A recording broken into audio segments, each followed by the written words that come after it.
there was evidence. Because insurgents who were killed, their telephones were probed, and they were in contact with security officers while they were operating. That is to show we have accomplices within the security forces. And that is why when people are being attacked, some instruction will come from above, whoever it would be, to ensure that these people receive the worst kind of treatment before the security forces would come. The people who are sponsoring insurgency in Nigeria didn't just wake up and then became insurgents or started to sponsor insurgency. It started and grew till when we got Sharia into our constitution. According to Sharia, Muslims will have to be the lords. You will have to submit. I will have to submit. Muslims who don't believe in that violence have to submit. There are rules. So since Sharia came in, insurgency in real time came in because they have the right under Sharia to convert the unbeliever. Sorry to interrupt you, sir. Sorry to interrupt you. Pardon me. The aspect of Sharia, the Constitution allows, correct me if I'm wrong, it is in the cases of inheritance, marriage, marital issues, disputes. Those were the penal court thing which Sardauna had. Yes. The Sharia today. Yes. Why was Leah Sharibu taken out of so many girls? That was not a big Hold on. Why was the lady in Sokoto stoned to death? It's Sharia. So there are so many things that have happened which we can refer to, which are Sharia compliant issues. Many things have happened. Why do we have a parallel policing in Kano? It is because of Sharia. So, if you are in Kano, even if you are an Igbo man or whoever, and you want to trade your beer, you go and smash it. If you are lucky to go away alive. That is Sharia. So, sir, anybody who deceives you and said the penal code which we had, which the Sardauna accepted as a means of accommodating the Middle Belters then because of the Willings Commission requirement, is not what we have today. What we have today, adopted by the 12 local government, states in the north, is the true Sharia. And where they want and when they want to implement, they implement. Even states that are not as aggressive. Not long ago, was it about 2 years ago, my governor in Borno went to and said any hotel that they think was a brothel, quote unquote, how do you qualify a place? They smashed it and destroyed such plots. Churches are not allowed spaces in some areas. So what is that? To own lands. Yes. So what is that? It is Sharia. So you see, we pretend, that is the problem with this country. We pretend to be running a circular system in the north. It is no more that way. And this insurgency would not be there without Sharia. When we had the penal code, there was no such insurgency. There was no such aggression.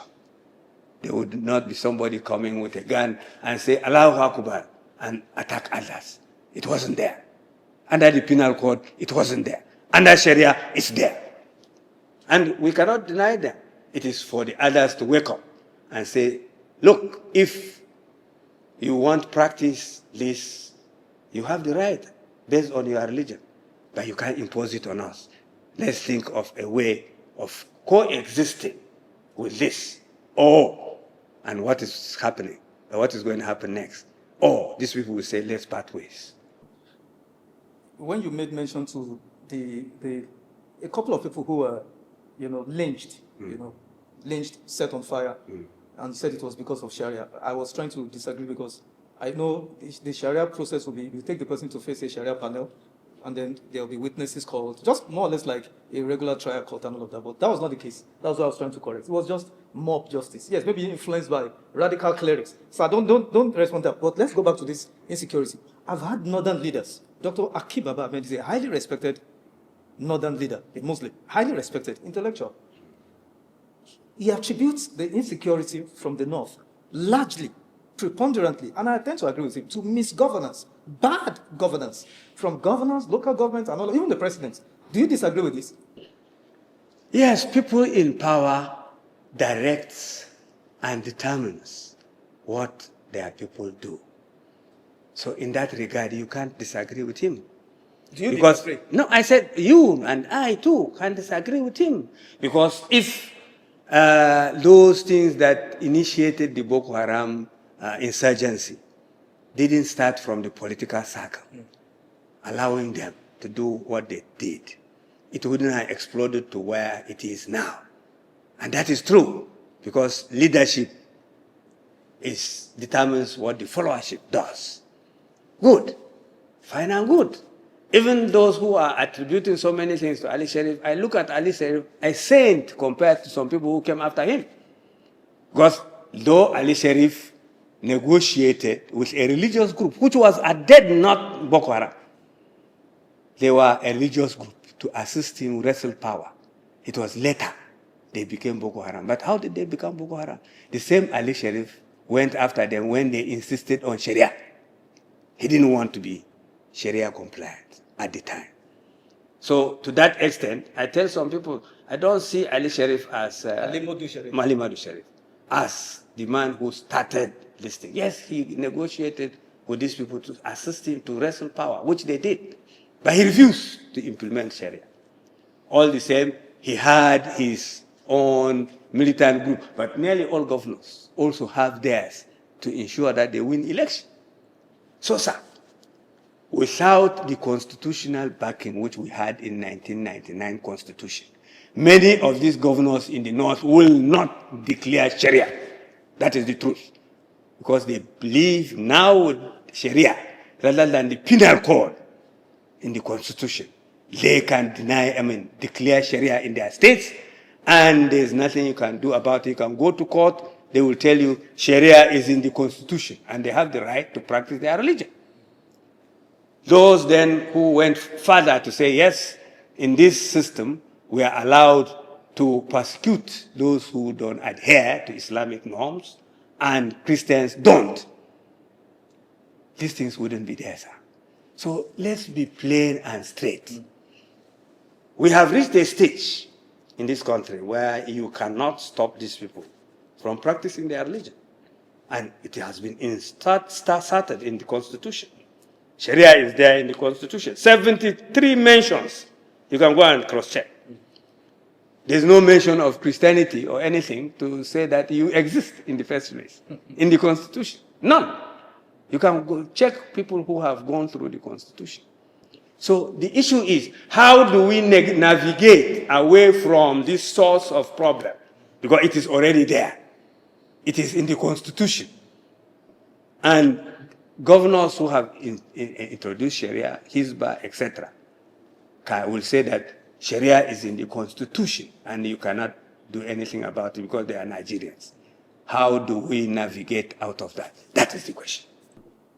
I'm sure our viewers will struggle, especially northern Muslims, will struggle to agree with you. Because I'll go back to the issue of bad governance, failure of leadership, according to Dr. Akim Baba Ahmed, according to pretty much everybody I've sat with.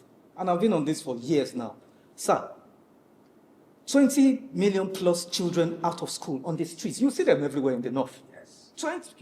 Children of school going age on the streets. Yes. Those are the ready supply, the recruitment source for all these bandits, terrorists, kidnappers, insurgents, name it. Do you agree, sir? I agree. There's no primary health care in anywhere, any villages, no primary health care in almost all the places. Look at primary schools. So poverty, sir, look at poverty. Poverty in the north is like 10 times worse than the rest of Nigeria. I could go on, reading out these horrific statistics. So I go back to it. Is it fair to just narrow down on the issue of Sharia as the lone causative factor for all these problems? Thank you.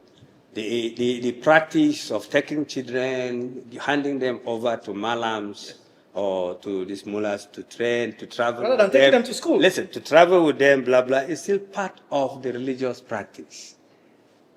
You don't go to my village, you will not see a beggar on the street with a ball in his hand. It's shameful in my tradition to even have someone who is physically challenged, whether even mentally, to see him on the street begging. Because in my tradition, it's a taboo. You keep your weak and feed them till they die. So, it is the practice in northern Muslim areas, and it is as mentioned, and as we agreed, that yes, bad governance has something to do about it. However, let me put it to you. The politicians depend on these clerics for support. They support a person to become a governor. When they get to the seat, how many of them have the balls to now say, you cannot carry children around and travel with them begging here and then? How many of them? So in that respect, we'll say, yes, bad governance. Then another thing, people are producing children who they cannot support. You and if, I don't know whether you are Christian or Muslim, you are confined to have one wife. And how many children you can take care of? In Islam, you can have up to 4 wives. According to the rule, if you can take care of them equitably. Nobody cares about equitably. Produce children, you cannot take care of them, hand them over to the Malam, and the Malam travels out. They learn menial works, go around Abuja. Who are the nail cutters? Who are the cobblers? It's all this kind of children. Many of them have gone to school, many of them have not. Now, an alternative education has not been provided. Jonathan tried to establish Almajiri system schools. Go to those schools. Are they being occupied by Almajiris? You will find out Almajiris are not there. So, sir, it is not just government. Jonathan tried, but the system resisted. The system resisted. So, if these boys are used as cannon fodder for insurgency, it is not just government. It is the system. Dr. Bitrus, let's make progress.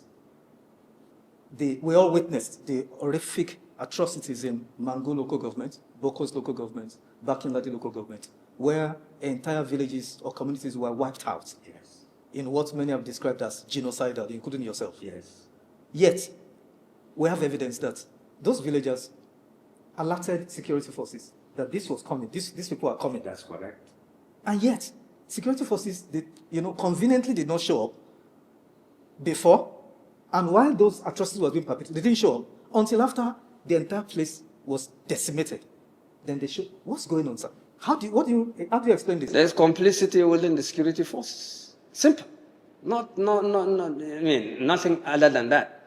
You see, the people who sponsors and who sponsored this thing when it started know where they were, the level things have reached, to the extent that they can do something and even protect the aggressors. When General T.Y. said that they are colluding, you remember that quote? I mean, there was evidence. Because insurgents who were killed, their telephones were probed, and they were in contact with security officers while they were operating. That is to show we have accomplices within the security forces. And that is why when people are being attacked, some instruction will come from above, whoever it would be, to ensure that these people receive the worst kind of treatment before the security forces would come. That is one. 2, even after the attack, while lamenting, rather than coming to assist in some cases, we have lots of records, the security forces would come if any of their children decides to even fight back, they will be arrested. That is, the victim is now being victimized. This has happened over and over again. So the issue is, the system is already rotten. And thank God, the present government, having received the pressure from the US, has allowed the Americans to assist and collaborate with our government to ensure that this thing is halted. But the major work is for you and I to do the needful, rather than chickening out and pretend. Because sometimes when I hear people who know, who even suffered genocidal attacks in the area, saying that there is no genocide, I do laugh. There is genocidal attacks on Christian communities to displace them. In the Northwest, there is genocidal attack against Muslim Hausas, indigenous Hausas. The jihad of which started in 1804, took over power. That is traditional institutions. But the land remained in the hands of the Hausas. Today, the Hausas are also being killed and dispossessed of their land. So it has become multifaceted, but all the same. You look at the history, whether at how Islam started, it is the same trend, sir. It has not changed. So with Sharia, whether we like it or not, that's what will continue to happen, unless it is crushed. Negotiation will not work. Anybody who say non-kinetic, that is the funny terminology I've heard. Somebody who think that, one, if he kills, and if he dies trying to kill for his faith, he's going above to meet some beautiful facilities beyond what he gets here. It's here, it's in the mind. You can't change him through some non-kinetic something. He is out there to either kill or be killed. If somebody would voluntarily go and blow himself up just because he feels he's going to be rewarded, how do you solve the problem through some non-kinetic approach? So the issue is, this thing will not stop unless it is crushed.